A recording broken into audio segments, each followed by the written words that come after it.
Have you ever felt that burning sensation in your chest after a big meal?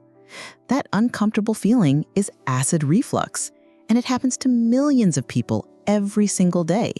Sometimes it feels like the food is coming back up, or as if fire is rising in your throat.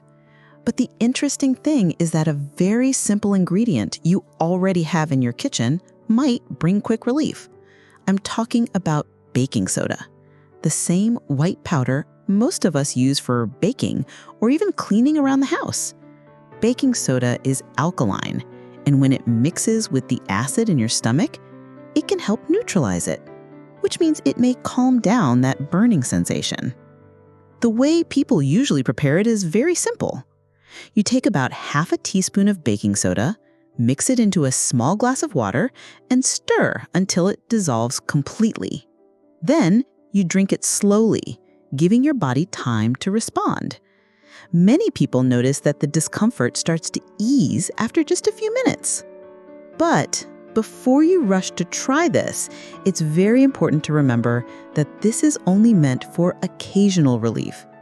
Baking soda is very high in sodium, and using it too often can actually be harmful. If you have high blood pressure, kidney disease, or if you're on a low-salt diet, this remedy may not be safe for you. And of course, if acid reflux is something you experience frequently, you shouldn't rely on baking soda as a solution. In those cases, it's always best to speak with a doctor and look at long-term changes, like adjusting your diet, eating smaller meals, and avoiding lying down right after eating. So, baking soda can be a quick and simple way to calm down occasional heartburn, but it's not a cure. Think of it as a little helper, not the main treatment. The real key to controlling acid reflux is building healthier habits and getting professional guidance if you need it.